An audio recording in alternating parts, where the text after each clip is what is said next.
promoting businesses and organizations to help them reach their full potential.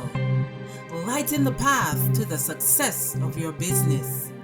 Enhancing the lives of our listeners by talking about things that matters most. Helping you to shine your light emotionally, mentally, spiritually, socially, and physically. Spreading positive vibes. You've got it locked and you're listening to Light Vibrations, brought to you by Lyte Communications right here on CBN Radio 90.9 FM.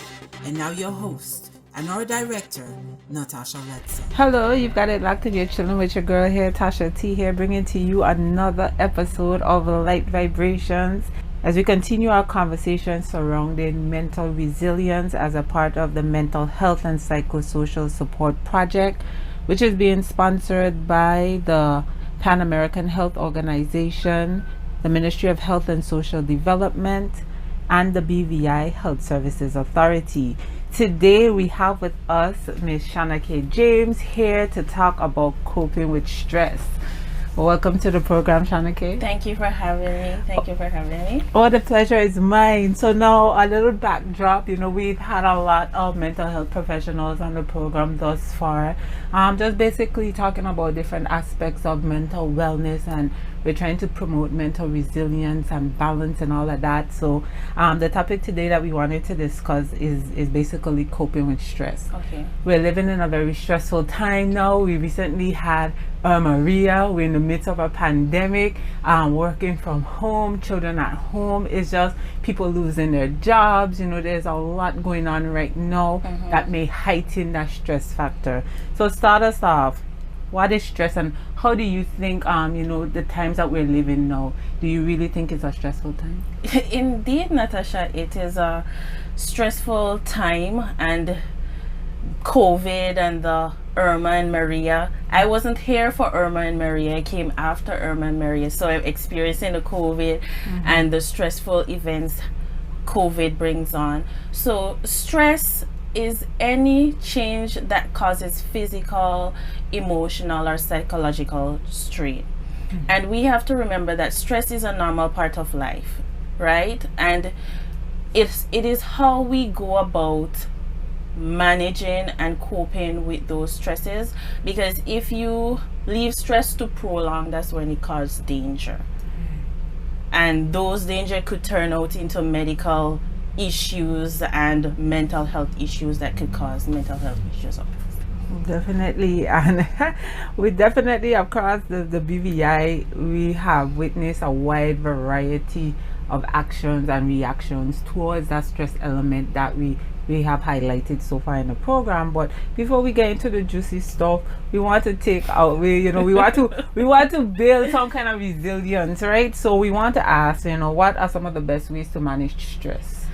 Okay, so there are many ways you can manage stress. You can manage stress by doing exercise, and exercise doesn't have to be a rigorous, you going to the gym, pumping, a brisk walking. You could take your lunch break.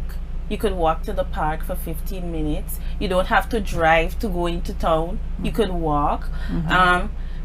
Another thing is to understand or to know what is your trigger. So if you know what is your trigger, then you'll know how to eliminate your stress. For me, I get easily flustered when I have a lot of tasks and things to do. So what I find out that is helpful for me is to have a schedule. So I will write things down and sticking to it, not just writing it down and not sticking to it. You got to stick to it, and then it will make the process easier. Yeah. Another thing is to find out what is your hobby. If you like to go swimming, if you like to go and play cricket, whatever you like to do, those activities could help you eliminate your stress and focus off the issue that you're having at the moment. And in terms of our children, do you think that we're mindful when we're experiencing stress that they may be stressed also? Yes, because children are not dumb. They know when you're stressed. My cousin is 9, and if I am having a bad day, she'll be like, okay, you're having a bad day, you could leave that at work. Yes, so Wow. they do know. So as parents, I know the struggles of financial obligation, work issues, what are issues. When you take that home, it does affect children. So what you could do, if you're having a stressful day, you're not the only one. You could call the grandma and say, hey, come for Susie. I'm having a bad day and I don't want to trickle down that stress to her, so keep her for the night and stuff like that. Instead, you when you go home, you could say, hey, let's go to the park and play. Just take and focus your mind off of those stressful issues, because you can't pass them on to your children. And I think that's one of the topics that we don't really recognize, because oftentimes, from where I sit, children for the most part get the raw end of the deal when it comes to their parents, being under some sort of stressor. Normally if something's happening at work or within the relationship, you can't really get to tell your boss what you want, or you can't really do what you want to do to your partner, or say what you want to the partner, and then here comes this child, all she wants is something to eat, and that's like the straw that broke the camel's back. So I think it's very vital that we keep the children in mind, and not so much use them as like a punching bag to help us to relieve our stress. So thank you so much for that. In terms of what you were saying earlier about ways to manage your stress, do you think that has a direct impact on our mental health? Yes, it does have a direct impact on our health, because prolonged stress could lead to depression. It could lead to anxiety. Not only that does it lead to anxiety and depression, it could lead to other medical issues like hypertension. You could have diabetes, you could have stroke. So unresolved stress could manifest into something else. So why is it, if you've mentioned some simple tactics that we could use to kind of calm down a bit from stressors, why is it that collectively as a community it's hard for persons to get a grip on that stress and they're unable to manage stress in their lives? I think it all depends on the person, because for me as a mental health professional, sometimes I do forget about those skills that I teach my clients to do. I do forget them, because in the moment you're not thinking about, oh, take a deep breath or go to the walk. You just living in that stressful moment at the time, and then you have to calm yourself down. Okay, I have to not pass it on to someone else, or I have to deal with it. So when you accept that you gotta deal with it and making progress to eradicate it, or goals to manage the stress levels, then I think that would be better. So you mentioned just now, which is very interesting, because sometimes even from words you get clues as to the origin of the word, right? So the very word disease is like a dis-ease. Is if you really look at it, disease, a dis-ease, something that is bothering your system, is causing you to be in a state of unrest, that is causing these other things to happen to you. So now you mentioned that correlation between dis-ease and disease and its effects. I want you to go a bit deeper with that, because too much time I don't think people see that link. Everything is sort of like you say hypertension. When you're dealing with hypertension, then you have to worry about renal failure and all kind of, you have to worry about all these other things. So I'll go a little bit deeper in a connection between the disease and prolonged real health effects. So I think persons are not aware of how stress could manifest into disease such as hypertension, chronic disease like hypertension and diabetes, because you are thinking about that, but because you're not really, some persons don't really see the stress is something that they are feeling, right? So if you are not able to manage it properly, seek help, or going to someone to give you tools or skills to manage those stress. It could trickle down into disease, and you could either gain weight, lose weight, you could have insomnia, you can't sleep properly at night, or you have hypersomnia where you're just sleeping all day, you get easily irritated, you're just whole social functioning. You cannot function. Persons don't realize stress could actually cause those kind of issues. But what about those persons who are battling what we'll call those introverts, persons who internalize their feelings? For the naked eye, you really can't tell that anything is really going on with them, but they're basically suffering in silence under pressure that's coming from everywhere. I mean, how would those persons who do a really good job at masking their outward feelings be able to deduce when, you know, just they're reaching their limit, or knowing that, listen, they're handling too much is going without some sort of help or assistance? Natasha, you could pretend for so much and so more, because I would say I'm an introvert and I do internalize my own feelings because I don't want to pass them on to others. I'll say, okay, I'm okay, but then it will come to a point where I say I can't deal with it on my own. I have to ask somebody their opinion, or say, I'm dealing with this, can you help me? It comes to that. You cannot do it on your own. Yes, you'll say, okay, I'll try to do it, but then you realize I cannot. You'll have to reach out. You'll have to reach out. And do you think that period of when they realize that they cannot do it on their own, is that at the point where something major happens, or do you think that is just a natural response at that time to one? Maybe because sometimes, right, Shanake, sometimes people will be under stress and nobody don't know until they snap. So how do you know, or you know, for the person who's experiencing it, to get that help, or when to get that help before they actually reach that point of no return? That is a kind of tricky question, because it all, as I say, it all goes back to the individual. I may not know what you are dealing with, because if I ask you, are you okay, you would say yes. I may see like something is off with you, but okay, every day you won't be happy, or every day you won't have a bright, chirpy smile on your face or stuff like that. So I'm like, maybe you need your time for yourself.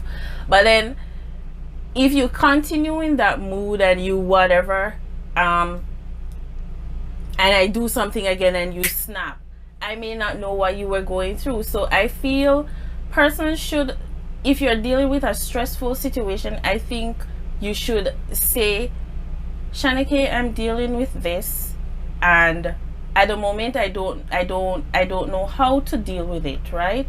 But if you could guide me to skills and to give me a word of encouragement or stuff to deal with the situation, then maybe it will be better for me, who is totally unaware of what you're dealing with. And then I come and pick up your bag and you're like, why you move my bag? Just moving your bag is a trigger.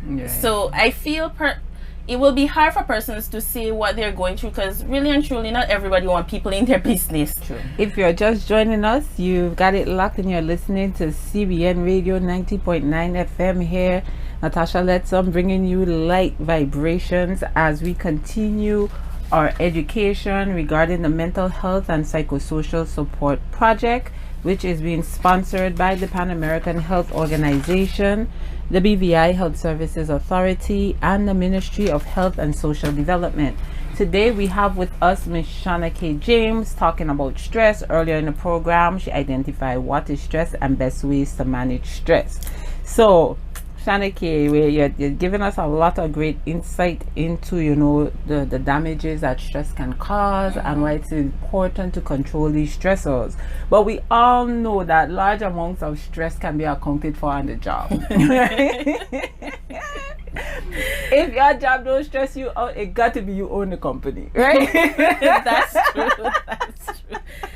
That is true. Oh yes, I want you to share with us some tips for employers and managers that will help them, you know, to reduce the level of stress that they're inflicting on their subordinates.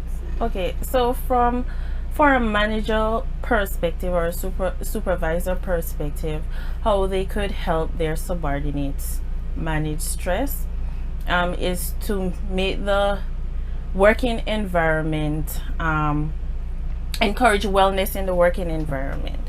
So for the month, you could say, okay, staff, we're going to do a walking challenge. We're going to do a eating challenge. You eat healthy. You take the time out. You all go do team building activities, right? That could break down some of the stresses that the department is having. Connect with each other on a different level rather than just work. Get to know me a little bit more other than work.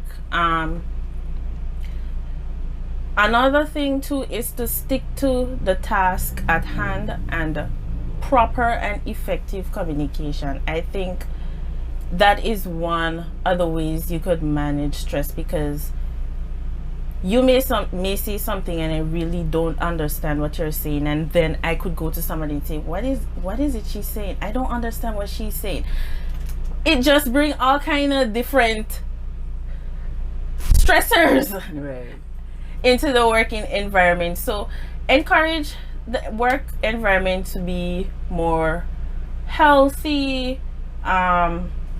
As I say, do team building exercise and stuff like that, I think are one of the ways you could alleviate stress. And I like, especially like the talk that you said just now about effective communication. I think a lot of stress is derived from that communication or lack thereof. Sometimes just from where I sit, people almost want you to read their minds, and when you don't read their minds correctly, all of a sudden you put forth a product when you think you was reading their minds. Then they're going to come back and tell this ain't what I want, this is what I want. But if that is what you wanted, couldn't you have just told me that from the beginning? So it's like that effective communication is almost like the baseline. It's a foundation of where the stressors begin. And my perception may be different from yours.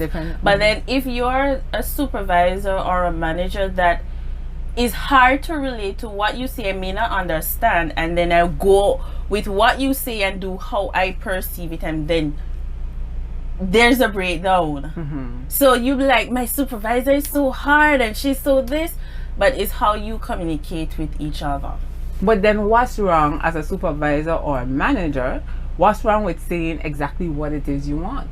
You know what you want, make it plain. And then sometimes you even ask them follow-up questions like, you just figure it out. But why would I figure it out if you know what you already want? So no matter what I figure out, if it's not in line with what your thoughts and concepts are, it wouldn't work. So no, you wasted my time. You get me all stressed and flustered. You become stressed and flustered because I did not read your mind properly. I mean, what can you say to these managers who conduct or who manage and supervise with that type of mentality?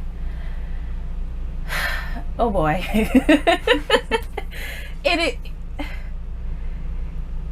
I think for managers and supervisors who are that type of way, I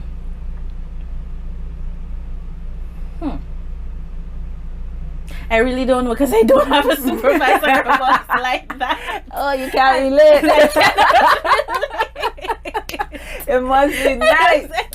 Big ups to your boss, Shanna K. Big ups to your boss. And if anybody out there is a manager or supervisor and you're doing them kind of thing to your subordinates, stop it. Stop it. That is a very stressful thing, and you're promoting stress through the territory. We don't have no advice for you right now, but we want you to stop. Okay, well, moving off of the job stress, that's about, let me say that's about 40% of the stress, right? Let me talk about relationship stress now, because that probably might be 75. You see how we got over 100? Yes, relationships are a problem. I can't tell you how many people come on this show time after time talking about all the issues on relationships, and every time I get a mental health professional on here, I try to help answer some of those unanswered questions from previous shows. So now we're in a relationship, right? It's very stressful. What can we do? How can we, especially for persons who are beginning, let's say for those who are beginning a relationship, because for persons who done in 5, 10, 15 years of stress, I don't know how much you could do to help them. But for persons who just going in and have this fresh concept of love and want to have a healthy relationship, perhaps we could start there and make a change that way. what can we do at the beginning of the relationship to kind of pave the way for kind of like smooth sailing, to be as stressful as possible, if we could do something like that? If you could do something like that, because we're humans, we're going to mess up. I'm going to come home with my stressful day, you're going to come home with your stressful day, so it will be hard not to deal with stress, but it's how we deal with it as a couple. So the first thing is to communicate with each other. Say, darling, I am going through this and I would like your support. So you communicate with each other. Listen, don't just say, yeah, I hear you, but listen, and listen to what the individual have to say, and work on those. If whatever you're doing, the communicating and the listening is not making the relationship less stressful, then I think you should seek professional help, because maybe there are underlying issues or underlying reasons as to why the relationship is not moving forward and you're not dealing with your stress. So I would encourage couples, if the communicating and the listening and the compromising is not working out, then maybe you should seek professional help for that. And let's try to help those people who are in these longer term relationships and, you know, experiencing, you know, one form of abuse or another that's causing the stress. We are abuse is no longer just a physical type of assault. Yeah, you know, it's emotional, you know, it's financial, it's all of those things. So for persons who are, you know, adversely affected in a relationship from one of those aspects of abuse that is causing the stress, you know, what would you say to them? I would say to that person, get help. And if you're in a relationship and it is abusive and it is stressful to your mental health, get out. Because you don't want to be in something that is going to be detrimental to your health and to your life and to your well-being. So if you are in a relationship like that and it's not growing, there is no progress, it's just stressful than how you enter the relationship, I would say get out. Is there such a term as acceptable abuse? No. No, nothing is acceptable. No. Abuse is abuse. There is no acceptable abuse. Abuse is abuse. But yet there are many people, many relationships, all when you think people are not in abusive relationships, they are. Even as we speak about, you know, the effects of the pandemic and COVID and what's not, all of that revealed because of the surge in domestic violence that occurred during that time. That persons either living in unhealthy relationships or they really with persons they don't want to be with. Hence, when they were forced to spend all this extra time with their spouse and loved ones, they were not able to do so effectively. Why is that?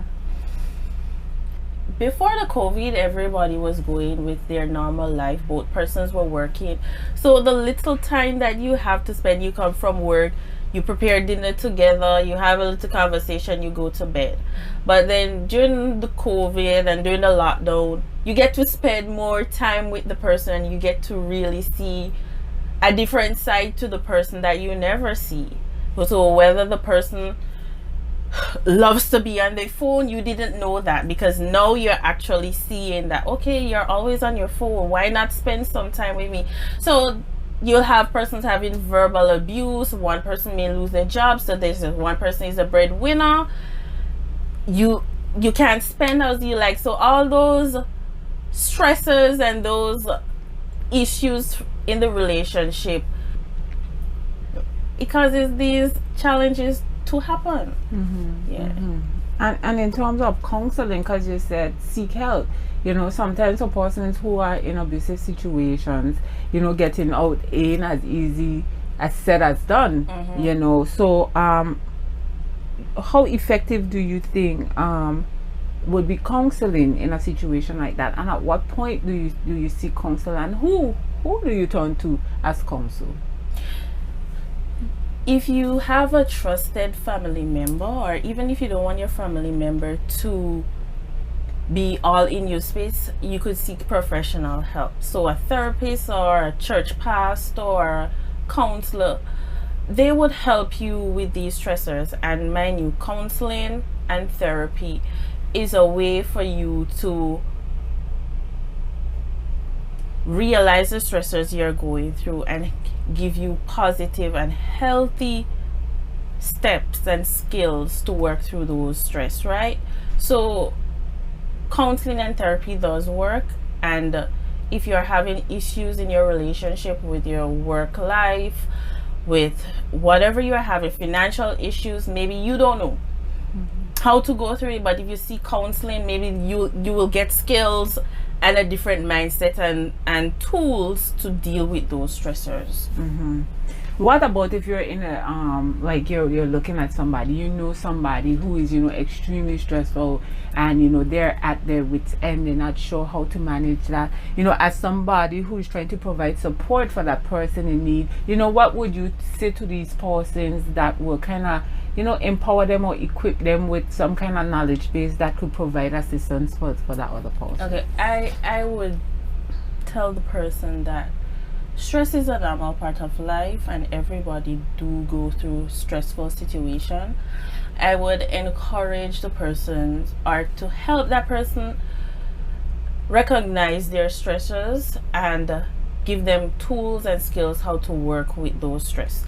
If I am not competent in doing that as a social worker, then I have my supervisor who is a psychologist or a psychiatrist who does work in my department, where I could refer these persons who work with individuals on this level to help them manage their stress. Do you think stress is genetics? Like, can it be passed down? You know, you come from a parent who's, you know, excessively stressed or easily traumatized or have these kind of issues, whether it's post-traumatic or something that happened. I mean, it's stress something that could be passed on? I don't think stress is something that can be passed down. I believe stress is something that is learned. So from your environment, it's a learned behavior. So I may see my mother or my uncle or my cousin deal with their stress from drinking, smoking, but it's up to me if I want to deal with my stress like that. It's a choice. I don't have to smoke or drink to deal with my stress. So it's not something that can be passed down, but it's something that is learned. It's a learned behavior. But if you're learning to deal with your stress by seeing your parents and family members dealing with it by smoking and drinking and all kind of other stuff, how do you know, as a child or as somebody impressionable looking at this, thinking perhaps to yourself, this is the way? How do you know, rationalize within your own thoughts that, hey, this is not the way? Yeah, as I say, it goes back to choice. But as a child, how can you choose that? You don't know the difference. From a child's perspective, yes, you see your parents smoking and drinking to deal with their stress, but from an adult perspective, no. I wouldn't smoke and drink to deal with my stress, because I know there are different ways to deal with my stress. So I still wouldn't say it is passed. It is something that can be passed on. It's a learned behavior, because a child would see their parents steal for a living. They may not steal for their living because they know that I will be arrested or I will get in trouble with the law. Yes, I would say it goes 50-50. Because yes, you may have other individuals in their environment will see that and adapt and pass it on, but I still believe it's a learned behavior. Well, fair enough. I guess the moral of that story is, even though you may be dealing with your issues one way that may be bad, and you know it's bad as an adult, if you witness your children, you know, being witness to what you're doing that's wrong, there's nothing wrong in you talking to your child or having that conversation to say, okay, mommy is doing this, but this is not the correct thing. It is not. Too many times, you know, you see the next generation fall victim because our parents or our forefathers failed to educate us about that wrong road, the wrong road that we saw them taking as a child, that we were never discouraged from, or so the wrong road. And it's okay that you were on the wrong path, but do you really want to sit there and allow your children to suffer the same fate that you did? That I agree with you, because as I say, with the whole stress being passed on and moving along from stress, there are certain issues or certain things you may see your own family do. And countless times you would hear children say, I am not going to be like my mother. I am not going to be like my father. I'm going to do things differently. So me being different and me trying to deal with things different, trying to get help from other persons, not to be like my father. So if I see my father cope with his stress by smoking and fighting everybody and being a bully to everybody, I might say that is wrong. I don't want to be that type of person. So I will find other ways of dealing with my stress and my issues. Oh, Shamike, it was such a pleasure having you on the program today. We appreciate you. Oh, it was wonderful coming on here talking about stress and talking about certain things that we could look out for, and ways that we continue to build our resilience mentally. Final thoughts? A final thought to everyone listening, that stress is a normal part of life. You will have stress. You will not live on this earth and not have stress. It is the way how you deal with those stressors and how you cope with it. And if you are having stressful situation that it is affecting your social well-being and your social functioning, seek help. Seek professional help, and in seeking professional help, you will get tools on how to manage and cope with those stress properly. Wonderful. And as always, join us back here next week, as we will have another guest here as we continue our mental health and psychosocial support project. And remember, this project is being sponsored by the Pan American Health Organization, the BVI Health Services Authority, and the Ministry of Health and Social Development, as a way of building that mental resilience throughout the community of the BVI and whoever else is listening. So I've been your host, Tasha T here. Join us this time next week. Thanks for tuning in. Thank you for tuning in to Lyte Vibration, and don't forget to tune in this time next week as we continue to bring you life-changing information. Until next time, shine your light.